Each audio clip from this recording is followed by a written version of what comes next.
आज हम करने वाले हैं अपना बिजनेस स्टडीज़ क्लास 12th का चैप्टर 8 कंट्रोलिंग। एंड हम ये कोशिश करेंगे कि हम इसी वीडियो में इस पूरे चैप्टर को ख़त्म कर दें, काफ़ी छोटा भी है। कंट्रोलिंग का मतलब क्या होता है? मैनेजमेंट के 5 फंक्शंस होते हैं ना, planning, P for planning, organising, staffing, directing and controlling. ठीक, अब इसमें से सबसे पहला फंक्शन होता है प्लानिंग और सबसे लास्ट होता है कंट्रोलिंग।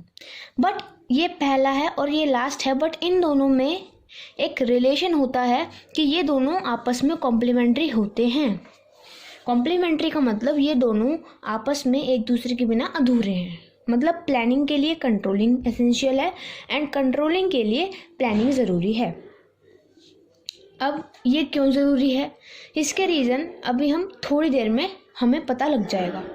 अब क्या आता है, अब सबसे पहले हमें ये जानने का है, अब हमारा ये जो चैप्टर है वो है कंट्रोलिंग। कंट्रोलिंग का मतलब क्या होता है कि हम अपने actual results and desired results में कंपैरिजन कर रहे हैं। मतलब अब कोई भी ऑर्गेनाइजेशन है वो किसी भी एक ऑब्जेक्टिव के लिए सेट होती है कि उसको वो ऑर्गेनाइजेशन के क्या ऑब्जेक्टिव्स होते हैं, उसे कहाँ तक पहुँचना होता है, उसको वो पता होता है। ठीक है, अब वो उसके लिए क्या करती है, मतलब वो ये डिसाइड करती है कि हाँ अब मेरे लिए कोई ना कोई तो मेरे ऑब्जेक्टिव्स होंगे। ठीक है, तो वो ज़रूरी तो नहीं होता कि वो एक्चुअली में वही मिले जो वो चाहती है। वो उसमें क्या होता है, उसमें डिफरेंस आ सकता है। जो वो चाहती है, मतलब जो वो डिज़ायर्ड रिजल्ट्स हैं और एक्चुअल रिजल्ट्स कितने हैं। हर एक, मतलब जैसे अगर हम अपनी डेली लाइफ का एग्जांपल लें तो हर एक जो स्टूडेंट होता है वो अपने मतलब क्या चाहता है कि बहुत अच्छे मार्क्स आए। हर कोई कह रहा है कि 95 क्रॉस कर देंगे, ये हमारे डिज़ायर्ड हैं। ठीक है, ये हमारे स्टैंडर्ड्स हैं। बट एक्चुअली में क्या हर एक स्टूडेंट के आ पाते हैं? नहीं आ पाते। तो उनके बीच में कंपैरिजन करना ही क्या होता है, कंट्रोलिंग होता है। ऐसे ही ऑर्गेनाइजेशन में होता है कि जो वो चाहती है और एक्चुअली में जो आता है, उन दोनों में अगर हम कंपैरिजन करें तो वो हमारा कंट्रोलिंग कहलाता है। अगर कोई भी कंपैरिजन करने पर हमें कोई भी डेविएशन पाई जाती है, मतलब कोई डेविएशन माने गैप, मतलब हम ये चाहते थे और हमारा ये हुआ, तो हम ये रीज़न फाइंड आउट करेंगे कि हम ये हमारा क्यों हुआ, मतलब इसके पीछे क्या रीज़न था कि हमारा डिज़ायर्ड रिजल्ट नहीं आ पाया। ठीक है, हमारा स्टैंडर्ड नहीं आ पाया। तो उसको हम जब जानेंगे, उस रीज़न को जानेंगे, तो हम उसको करेक्ट करने की कोशिश करेंगे। ठीक है, यानी कि करेक्टिव एक्शन लेंगे कि हम उसको ठीक कर पाएँ और हम अपने डिज़ायर्ड रिजल्ट पे आसानी से पहुंच पाएँ। तो यही पूरा हमारा कंट्रोलिंग प्रोसेस होता है। कंट्रोलिंग की डिफाइन में ज़रा सा लिखा है, बट पूरा कंट्रोलिंग प्रोसेस ही कंट्रोलिंग की डिफाइन होती है। कंट्रोलिंग प्रोसेस हम इस चैप्टर में आगे पढ़ेंगे, बट अभी ब्रीफ में समझ लेते हैं जो मैंने अभी भी बताया। कंट्रोलिंग प्रोसेस में क्या होता है या फिर कंट्रोलिंग में क्या होता है कि कोई भी ऑर्गेनाइजेशन डिज़ायर्ड अपना एक स्टैंडर्ड फिक्स करती है कि मेरे को यहाँ पहुँचना है, बट एक्चुअली में कुछ और आया होता है। तो इन दोनों के बीच में जो गैप होता है वो ये ऑर्गेनाइजेशन पता लगाती है कि इन दोनों के बीच में, मतलब जो मैं चाहती थी वो क्यों नहीं हुआ। फिर उसको ठीक करने के लिए, मतलब डिज़ायर्ड आउटपुट पाने के लिए वो क्या लेती है, करेक्टिव एक्शंस लेती है। जब वो करेक्टिव एक्शंस लेती है और वो देखती है कि हाँ मेरे करेक्टिव एक्शंस काम कर रहे हैं या फिर नहीं, वो फीडबैक लेती है। ठीक है, तो यही पूरा प्रोसेस जो है वो कंट्रोलिंग प्रोसेस होता है। तो अब हम इसके फीचर्स के बारे में पढ़ेंगे। कंट्रोलिंग जो है वो एक फंडामेंटल एक्शन होता है, मैनेजमेंट फंक्शन होता है मैनेजमेंट का। इसके बिना सारे फंक्शन मीनिंगलेस है, क्योंकि अगर हम अपने डिज़ायर्ड में और एक्चुअल रिजल्ट में कंपैरिजन करके अपनी कमियों का पता नहीं लगाएंगे तो हमारे काम करने का फ़ायदा ही क्या है। ठीक, सेकंड है, कंट्रोलिंग एक परवेसिव फंक्शन होता है। परवेसिव का मतलब बहुत बार पढ़ चुके हैं। परवेसिव माने होता है यूनिवर्सल। यूनिवर्सल मतलब ये कंट्रोलिंग जो है वो हर एक लेवल पर प्रेजेंट है, यानी top, middle and lower level तीनों पे प्रेजेंट है। और चाहे बिजनेस ऑर्गेनाइजेशन हो या फिर नॉन बिजनेस, वहाँ पर भी ये प्रेजेंट होता है। जो हमारा कंट्रोलिंग है वो क्या है, एक कॉन्टिन्यूस एक्टिविटी है, हमेशा चलती रहेगी। हमेशा हम अपनी कमियों को देखते रहेंगे कि हम अपनी इच्छाओं को पाने में, मतलब अपनी डिज़ायर्ड रिजल्ट्स को पाने में कहाँ पर चूक गए। ठीक है, कभी भी एंड नहीं होगा। अब ये क्या है कि कंट्रोलिंग जो है वो forward and backward looking function दोनों है। वैसे तो यूजुअली इसको बैकवर्ड लुकिंग कहा जाता है, जैसे हम प्लानिंग को कहा करते थे ना कि हम ये फ्यूचरिस्टिक है प्लानिंग, ये फॉरवर्ड लुकिंग है। लेकिन एक्चुअल में प्लानिंग भी बैकवर्ड लुकिंग होती थी, क्योंकि हम प्लानिंग कैसे करते थे, अपने पिछले सालों के परफॉर्मेंस को देखते हुए। ठीक है, एंड फॉरवर्ड प्लानिंग हम कैसे कहते थे, क्योंकि हम उसको फ्यूचर के लिए प्लान कर रहे थे। तो इसी प्रकार से क्या है, हमारा कंट्रोलिंग भी फॉरवर्ड एंड बैकवर्ड दोनों होता है। अब वो कैसे होता है वो अभी हम जानते हैं। कंट्रोलिंग हमारा बैकवर्ड और फॉरवर्ड लुकिंग दोनों तरीके का फंक्शन है। क्यों? क्योंकि कंट्रोलिंग जो हम करते हैं, कंट्रोलिंग में होता है कंपैरिजन बिटवीन द एक्चुअल, मतलब जो एक्चुअल में जो आया, और जो हम चाहते थे, मतलब डिजायर्ड। तो हम एक्चुअल परफॉर्मेंस को किससे कंपैरिजन करेंगे? डिजायर्ड, मतलब जो हमने पहले ही डिसाइड कर लिया था, मतलब जो पास्ट में ही हमने डिसाइड कर लिया था, और हम अपनी उससे कंपैरिजन कर रहे हैं हमारी एक्चुअल परफॉर्मेंस की। तो इसलिए हमारा बैकवर्ड लुकिंग है। क्यों? क्योंकि हम यहाँ पर पास्ट में अपने स्टैंडर्ड्स को देख रहे हैं, ठीक है, कि जो हमें चाहिए था। फॉरवर्ड लुकिंग क्या, कि हमारा जो कंट्रोलिंग है वो हम कंट्रोलिंग में क्या लेते हैं, करेक्टिव मेजर्स लेते हैं फ्यूचर के लिए। करेक्टिव मेजर्स हम फ्यूचर के लिए तो लेंगे कि हम जो चाहते हैं वो फ्यूचर में हम ठीक कर सकें, मतलब अभी हम ठीक कर रहे हैं ताकि हम फ्यूचर में अपने गोल्स को अचीव कर सकें, तभी तो कंट्रोलिंग की जाती है। तो इसलिए ये क्या फ्यूचर के से एसोसिएटेड भी है। क्यों? क्योंकि करेक्टिव एक्शंस लिए जाते हैं पास्ट से, कि हम अपनी डिजायर्ड परफॉर्मेंस को देखते हैं, और डिजायर्ड से ही हम जो हम पास्ट में सोच चुके हैं, ठीक है, उससे हमारी एक्चुअल परफॉर्मेंस यानी प्रेजेंट की को कंपेयर करते हैं। और जो फॉरवर्ड है, मतलब हमने फ्यूचर के लिए करेक्टिव एक्शंस लेने वाले हैं। ठीक, अब आता है हमारा प्लानिंग एंड कंट्रोलिंग। पहले बताया था बिल्कुल फर्स्ट जब वीडियो स्टार्ट हुई थी, प्लानिंग एंड कंट्रोलिंग आपस में एक दूसरे के बिना अधूरे यानी कॉम्प्लीमेंट्री है। ठीक है, इसका मतलब कैसे है, मतलब प्लानिंग कंट्रोलिंग के बिना अधूरी है और कंट्रोलिंग प्लानिंग के बिना। अगर हम अपने, अब देखो, जो कंट्रोलिंग में हम अपनी इच्छाएं, मतलब डिजायर्ड रिजल्ट्स जो सेट करते हैं, डिजायर्ड रिजल्ट्स को हम स्टैंडर्ड्स भी कहते हैं। स्टैंडर्ड्स आएगा हमारा प्रोसेस में वर्ड स्टैंडर्ड्स, मतलब जो हम चाहते हैं, डिजायर्ड जो। तो जो कंट्रोलिंग के हमारे जो स्टैंडर्ड्स हैं, जो हम चाहते हैं, ठीक है, उनको हम किसके अकॉर्डिंग फिक्स करते हैं? According to the objectives made in planning. मतलब जो हमारे स्टैंडर्ड्स जो हैं वो फिक्स होंगे, वो किसके अकॉर्डिंग होंगे? अकॉर्डिंग टू ऑब्जेक्टिव्स, जो हम किस में डिसाइड करते थे? प्लानिंग में। प्लानिंग का फर्स्ट स्टेप था ना सेटिंग ऑब्जेक्टिव्स, तो उसमें ही जो हम ऑब्जेक्टिव डिसाइड करते थे उसके अकॉर्डिंग ही हमारे कंट्रोलिंग के स्टैंडर्ड डिसाइड होंगे। अगर हमारी प्लानिंग नहीं होगी तो ऑब्जेक्टिव्स नहीं होंगे, ऑब्जेक्टिव्स नहीं होंगे तो क्या स्टैंडर्ड्स होंगे, और जब स्टैंडर्ड्स नहीं होंगे तो हम कैसे कंपैरिजन कर पाएंगे, किससे कंपैरिजन करेंगे? ठीक है, तो ये हमारा एक चीज़ थी। अब मतलब प्लानिंग मीन्स प्लानिंग, अब मैं एक बार हम पढ़ देते हैं। Planning means setting objectives. If there will be no planning means there are no scopes of setting standards. क्यों? क्योंकि ऑब्जेक्टिव्स तो होंगे नहीं, तो कंट्रोलिंग भी हमारी नहीं होगी। अब है, अगर कंट्रोलिंग नहीं है तो प्लानिंग कैसे? If there will be no controlling, तो हम क्या है कि हमारे कोई भी स्टैंडर्ड्स हैं ही नहीं, ना ही कोई करेक्टिव एक्शंस ले रहे हैं। ठीक है, तो हमारा प्लान करने का क्या फ़ायदा? हम ना ही अपनी गलतियों को सुधार रहे हैं, ना ही अपनी इच्छाओं, मतलब अपने डिजायर्ड रिजल्ट्स को रख रहे हैं, ना ही हम अपने स्टैंडर्ड्स को बना रहे हैं, और ना ही हम अपने क्या कर रहे हैं, करेक्टिव मेजर्स ले रहे हैं। तो हमारा प्लानिंग की क्या मीनिंग होगा? नहीं हो सकता ना। तो इसी वजह से ये दोनों एक दूसरे के बिना अधूरे हैं। अब आता है हमारा थोड़ा इंपॉर्टेंट टॉपिक, जो है कंट्रोलिंग प्रोसेस। पहले क्या बिल्कुल डिफाइन की स्टार्टिंग में बताया था कि कंट्रोलिंग में क्या होता है। सबसे पहले हम अपने स्टैंडर्ड्स को सेट करते हैं, फिर क्या करते हैं, एक्चुअल परफॉर्मेंस को देखते हैं, फिर उन दोनों में कंपैरिजन करते हैं। पहले स्टेप में स्टैंडर्ड्स फिक्स करें। फॉर एग्जांपल, इसी प्रोसेस को हम एग्जांपल के थ्रू समझेंगे। जैसे कि एक ऑर्गेनाइजेशन है, ठीक है, जिसका टारगेट क्या है कि वो एक साल में 1 ईयर में कितनी यूनिट्स करेगी।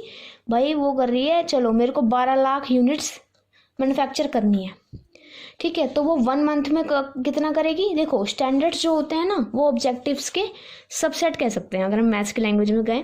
मतलब स्टैंडर्ड्स क्या होते हैं, एक छोटे टाइम पीरियड के लिए होते हैं, और जो ऑब्जेक्टिव्स हैं वो पूरे मतलब एक लॉन्ग टाइम पीरियड के लिए होते हैं। तो ऑब्जेक्टिव के अकॉर्डिंग ही हम स्टैंडर्ड को सेट करते हैं। ठीक है, तो ये हमारा क्या हो गया, कंपनी का ऑब्जेक्टिव कि वो एक साल में 12 लाख यूनिट मैन्युफैक्चर करेगी, और 1 मंथ में कितना करेगी, लगभग 1 लाख रुपए। मतलब 1 लाख की जो यूनिट्स है वो क्या करेगी, मैन्युफैक्चर करेगी। तो ये क्या हो गया 1 मंथ में कि वो उसे 1 लाख करना है, ये हो गया उसका स्टैंडर्ड। उसने अपना स्टैंडर्ड सेट कर लिया कि भाई उसको 1 महीने में इतना करना है। अब क्या हुआ, अब वो देखेगी कि उसका 1 महीने में एक्चुअली में उसे करना इतना था 1 लाख, लेकिन हो रहा है 80,000 रुपये। मतलब सॉरी 80,000 यूनिट उसकी मैन्युफैक्चर हुई। मतलब ये सेकेंड स्टेप आ गया कि 80,000 जो यूनिट है उसकी मैन्युफैक्चर हुई असलियत में। तो measurement of actual performance, actually में इतना हुआ। दोनों में कंपैरिजन करा और पाया कि भाई 20,000 यूनिट्स का कैसे फ़र्क आ रहा है मेरे इतना करने के बावजूद। मतलब मैंने इतना स्टैंडर्ड फिक्स करे, सब कुछ भी हो रहा है, लेकिन उसके रीज़न फाइंड आउट करेगी। अब वो रीज़न कब फाइंड आउट करेगी? कंपैरिजन कर लिया कि 20,000 यूनिट का फ़र्क आ रहा है। अब वो इस डेविएशन में, डेविएशन का मतलब जो ये गैप आ रहा है 20,000 का, इसको कहते हैं डेविएशन। तो इस 20,000 यूनिट्स का जो गैप है वो ये आइडेंटिफाई करेगी कि ये क्यों आ रहा है, क्या रीज़न रह गया। अब ये हो सकता है कि जिस मतलब रॉ मटेरियल जो है वो अच्छा ना हो, मतलब उसकी वेस्टेज ज़्यादा हो रही हो, या मशीनरी कैपेबल ना हो कि वो रॉ मटेरियल को इतनी जल्दी मैन्युफैक्चर कर सके 1 महीने में, ठीक है। या ऐसा हो कि लेबर हमारा क्या कर रही है कि ज़्यादा टाइम वेस्ट कर रही है, आराम ज़्यादा कर रही है, ठीक है। तो फिर उसने क्या करा और वो काम कम कर रही है। तो ये बहुत सारे रीज़न हो सकते हैं कि हमारा जो डिज़ायर्ड रिजल्ट है वो हमें अचीव नहीं हो पा रहा, एक्चुअली में कम आ रहा है, ठीक है। तो फिर मैनेजमेंट क्या करेगी? वो लेगी करेक्टिव एक्शंस। जैसे सपोज मैंने माना कि ये जो गैप आ रहा है ना 20,000 यूनिट्स का, वो इसलिए आ रहा है कि जो लेबर है वो ज़्यादा टाइम अपना रेस्ट में वेस्ट करती है और काम कम करती है। तो क्या करा और मैनेजमेंट को ये पता नहीं है कि वो रेस्ट ज़्यादा कर रहे हैं। तो मैनेजमेंट ने क्या करा, वो उन्होंने फैक्ट्री एरिया में जहाँ पर काम होता है वहाँ पर सीसीटीवी कैमरा लगा लिए। तो क्या हुआ कि मैनेजमेंट ने अपनी तरफ से करेक्टिव एक्शन लिया कि इस डेविएशन को पूरा करा जाए, मतलब हम अपने डिजायर्ड रिजल्ट पे पहुंचे। तो अब क्या हुआ, अब सारे लेबर कम रेस्ट करने लगे और सारा काम अच्छे से होने लगा और उनको उनका डिजायर्ड रिजल्ट मिलने लगा, यानी उनका स्टैंडर्ड के अकॉर्डिंग काम होने लगा, ठीक है। तो ये क्या, उसे कैसे पता लगा कि स्टैंडर्ड के अकॉर्डिंग काम होने लगा? ये होता है फीडबैक, कि कैमरा लगाने के बाद उसका अपना जो स्टैंडर्ड है वो हमें अचीव हो रहा है, तो वो है हमारा फीडबैक। मतलब जो हमने करेक्टिव एक्शंस लिए हैं, क्या वो सच्ची में काम कर रहे हैं या नहीं, वो होता है फीडबैक। तो ये 6 स्टेप हमने एग्जाम्पल से सीखे कि अगर किसी कंपनी का 12 लाख का था, 1 महीने में उसने अपना स्टैंडर्ड फिक्स करा। स्टैंडर्ड होते हैं शॉर्ट टाइम पीरियड के लिए, ऑब्जेक्टिव होते हैं लॉन्ग टाइम पीरियड के लिए, ठीक है। अगर हमें शॉर्ट में तैयारी करनी पड़ती है, अगर हमें एग्जैक्टली यही पता लगे 1 साल के बाद कि हमने 12 लाख यूनिट्स नहीं करी, तो हम करेक्टिव एक्शंस ले नहीं पाएंगे। तो हमें सब चीज़ छोटे छोटे पीरियड के लिए करनी पड़ती है, तभी हमें स्टैंडर्ड्स फिक्स करने पड़ते हैं, ठीक। फिर हमने क्या करा, आपने देखा कि एक्चुअली में इतना आ रहा है और हमें चाहिए था इतना, तो हमने इनकी क्या करी, कंपैरिजन करी। फिर हमने ये पता लगाया कि ये क्यों आ रहा है इतना डिफरेंस। फिर हमने पता लगा लिया कि डिफरेंस क्यों आ रहा है, हमने सीसीटीवी कैमरा लगवा लिए, जो हो गया करेक्टिव एक्शन। फिर हमने देखा कि सीसीटीवी कैमरा लगाने से सही हो भी रहा है काम या फिर नहीं, तो ये हो रहा है हमारा फीडबैक। तो ये हमारा पूरा प्रोसेस है जो कि एग्जाम्पल के थ्रू हमने समझा। तो अब जल्दी से फटाफट से देख लेते हैं। सबसे पहले क्या करते हैं, कंट्रोलिंग प्रोसेस में स्टैंडर्ड्स को फिक्स करते हैं। स्टैंडर्ड हमारे ऑब्जेक्टिव के अकॉर्डिंग सेट किए जाते हैं। ये 2 टाइप के हो सकते हैं स्टैंडर्ड्स, पहला होता है क्वालिटेटिव, दूसरा होता है क्वांटिटेटिव। क्वालिटेटिव का मतलब जो हमारे न्यूमेरिकल टर्म्स में एक्सप्रेस नहीं हो सकता, और क्वांटिटेटिव का मतलब जो हो सकता है। अब इसमें क्या आता है, एग्जाम्पल जैसे हमने क्या करा, एक स्टैंडर्ड फिक्स कि हमें ना 1 महीने के अंदर अंदर अपने जो एम्प्लॉयज़ का है उनका मोराल अप करना है, ठीक है, उनमें कॉन्फिडेंस लाना है, ठीक है। तो हम कैसे देख सकते हैं इसको कि एम्प्लॉयज़ में कॉन्फिडेंस आ रहा है, हम कैसे फीडबैक ले सकते हैं, कैसे ले सकते हैं? अगर हमारा लेबर टर्नओवर रेट का मतलब है कि एम्प्लॉयज़ का ऑर्गेनाइजेशन को छोड़ के नहीं जाना, मतलब वो कम जा रही है ऑर्गेनाइजेशन को छोड़ के, ठीक है। मतलब जो हमारे एम्प्लॉयज़ हैं वो ऑर्गेनाइजेशन को छोड़ के नहीं जा रहे। और डिक्रीज इन एब्सेंटिज्म, मतलब वो कम एब्सेंट हो रहा है और रेगुलर अपना काम कर रहे हैं। तो इससे हम पता लगा सकते हैं कि उनका जो मोरल है वो अप हो रहा है। Whereas on the other hand quantitative जो हमारे स्टैंडर्ड्स हैं वो हमारे न्यूमेरिकल टर्म्स में प्रेजेंट हो सकते हैं। मतलब जो स्टैंडर्ड्स जो हैं, मतलब जैसे फॉर एग्जांपल कोई भी एक ऑर्गेनाइजेशन है जिसने अपना 1 मंथ में स्टैंडर्ड बनाया कि उसको 1 लाख यूनिट्स करनी है, जैसे कि मैंने यहाँ बताया, तो ये अपना स्टैंडर्ड फिक्स कर लिया, ठीक है। अब हम दूसरे स्टेप पे चलते हैं। अब वो करेगी क्या कि एक्चुअली में जो उसने स्टैंडर्ड फिक्स करा है, मतलब स्टैंडर्ड फिक्स करा है वो तो ठीक है, लेकिन एक्चुअली में कितना आया है, तो वो होगा हमारा measurement of actual performance. Third step में है कि हमारा जो स्टैंडर्ड था, यानी कि 1 lakh units according to the example जो मैंने पहले दिया, और हमारा जो एक्चुअल यानी 80,000 यूनिट्स आ रही है 1 महीने में, तो उनके बीच में कंपैरिजन करेंगे कि हाँ भाई अब क्या हो रहा है, डिफरेंस आ रहा है।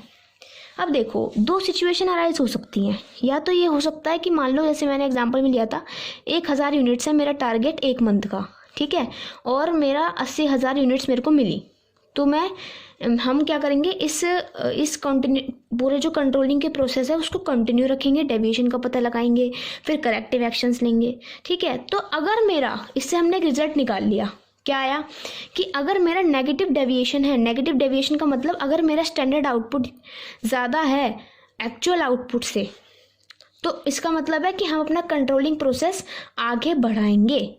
लेकिन अगर यहाँ पे ऐसा होता कि मेरा स्टैंडर्ड था कितना, 1000 यूनिट का, लेकिन मेरे को मैन्युफैक्चर हो गए 1,20,000 यूनिट्स, मतलब 1 लाख का टारगेट था और 1,20,000 यूनिट्स मेरे को मैन्युफैक्चर होके मिल गए, यानी एक्चुअली में ज़्यादा आया और मेरा जो एजम्पशन थी वो कम की थी, तो हम यहीं पे ये कंट्रोलिंग प्रोसेस मतलब थर्ड स्टेप पे रोक देंगे। We will stop our controlling process up to this step 3 and हम दोबारा से क्या स्टार्ट कर देंगे, प्लानिंग, मतलब from first step of management, मतलब फर्स्ट फंक्शन ऑफ मैनेजमेंट से हम स्टार्ट कर देंगे, ठीक। अगर हमारा स्टैंडर्ड कम है एक्चुअल से तो हम अपना यहीं पे ख़त्म कर देंगे इस कंट्रोलिंग प्रोसेस को और प्लानिंग स्टार्ट करेंगे। अगर हमारा नेगेटिव है यानी स्टैंडर्ड ज़्यादा है और एक्चुअल कम है तो हम इस कंट्रोलिंग प्रोसेस को कंटिन्यू करेंगे। फोर्थ है हमारा एनालाइजिंग डेविएशंस।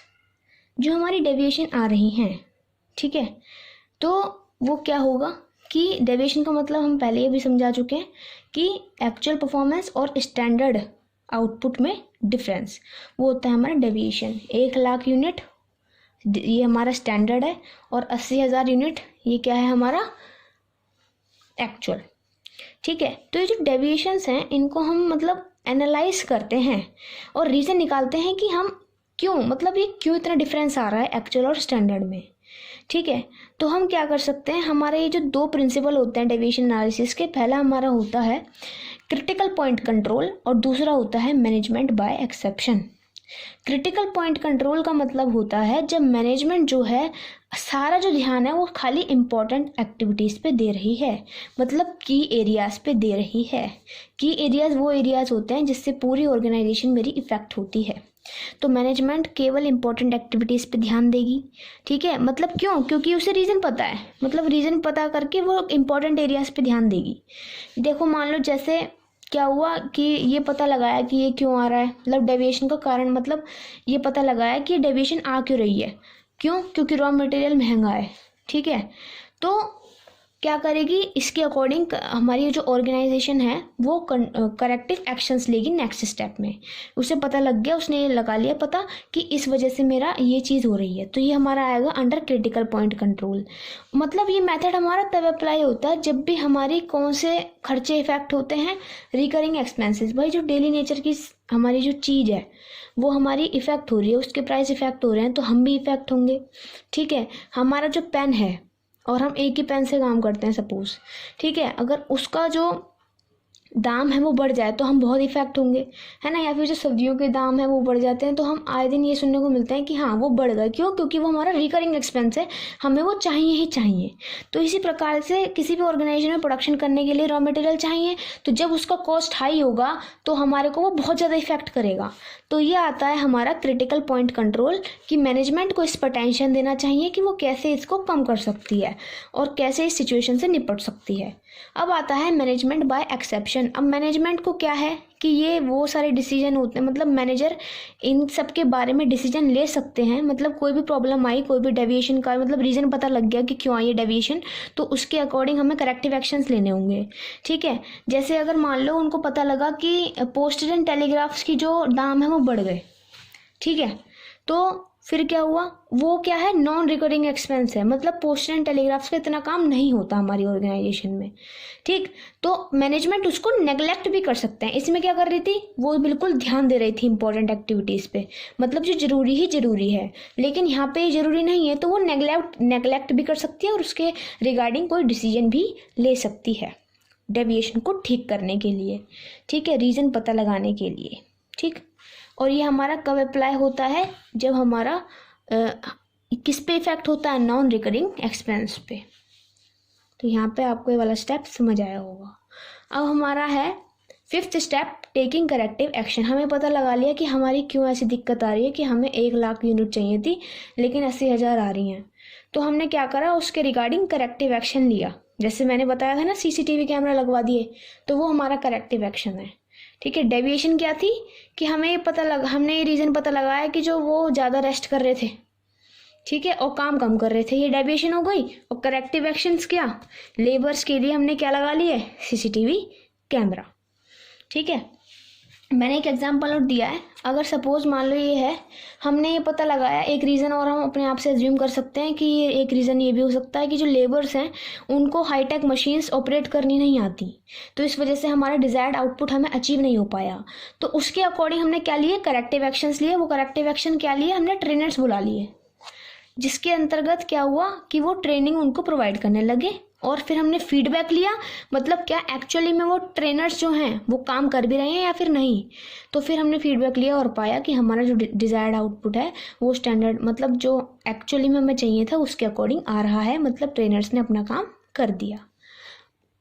तो फीडबैक भी हमने बताया कि हम करेक्शंस करने के बाद ये पता लगाते हैं कि जो हमने करेक्शंस करी हैं क्या वो असलियत में हमारे लिए बेनिफिशियल हैं या फिर सक्सेसफुल हैं या फिर नहीं। तो यहाँ पे हमारा ये पूरा कंट्रोलिंग प्रोसेस ख़त्म होता है, जिसके अंतर्गत 6 स्टेप थे एंड हमने उसको एक अच्छे से एग्जाम्पल की हेल्प से एंड हमने जो लाइन बाय लाइन है वो हमने उसे समझा। अब है हमारा एक छोटा सा topic, importance of controlling. Controlling जो है हम क्यों करते हैं, ताकि हम अपने डिज़ायर्ड रिजल्ट पा सकें। ठीक है। और अपने ऑर्गेनाइजेशन के गोल को अचीव कर सकें। भाई मैनेजमेंट के हर एक फंक्शन का क्या एम है कि वो ऑर्गेनाइजेशन के गोल को अचीव कर सके। और जो कंट्रोलिंग है वो क्या करती है, अपने स्टैंडर्ड्स की एक्यूरेसी को जज करती है। मतलब जो ऑर्गेनाइजेशन स्टैंडर्ड फिक्स करती है, ठीक है, मतलब जो हमारा स्टैंडर्ड आउटपुट फिक्स करती है कि हमें इतना चाहिए, उनका डिज़ायर्ड रिजल्ट जो होता है उसकी एक्यूरेसी को चेक करती है कि क्या एक्चुअली में ये जो हम अजम्पशन बना रहे हैं कि हमें इतना चाहिए, क्या वो एक्चुअली में हो पा रहा है, क्या एक्चुअली में परफॉर्मेंस हमें वो मिलेगी या फिर नहीं। अगर मिल जाती है तो हम ये कहेंगे कि ऑर्गेनाइजेशन ने अच्छा एक एक्यूरेट स्टैंडर्ड जो है वो फिक्स किया था। तो ये एक्यूरेसी को भी जज करता है। थर्ड है हमारा making efficient use of resources. Controlling के अंतर्गत हमारा ह्यूमन एंड फिजिकल रिसोर्सेज के 2 टाइप होते हैं, human resource and physical resource. तो ये दोनों ही अच्छे से इफेक्टिवली यूटिलाइज होते हैं। फोर्थ है ensure order and discipline. Controller जो होता है यानी मैनेजमेंट जो होती है वो हमारा इसके अंतर्गत क्या करती है, कंट्रोलिंग के अंदर अपना कंट्रोल, अपना जो ऑर्डर है उसको अच्छे से मेंटेन करके रखती है, और इससे हमारा कोऑर्डिनेशन भी होता है। हमने फर्स्ट चैप्टर में पढ़ा था ना मैनेजमेंट वाले में कि कोऑर्डिनेशन जो है वो हमारे मैनेजमेंट के हर फंक्शन के साथ चलता है। मतलब हर एक फंक्शन प्लस कोऑर्डिनेशन, किसी भी फंक्शन को परफॉर्म करने के लिए कोऑर्डिनेशन ज़्यादा ज़रूरी होता है। तो यहाँ पे हमारी वीडियो एंड होती है एंड हमारा चैप्टर भी ख़त्म होता है। Hopefully it is understood by you.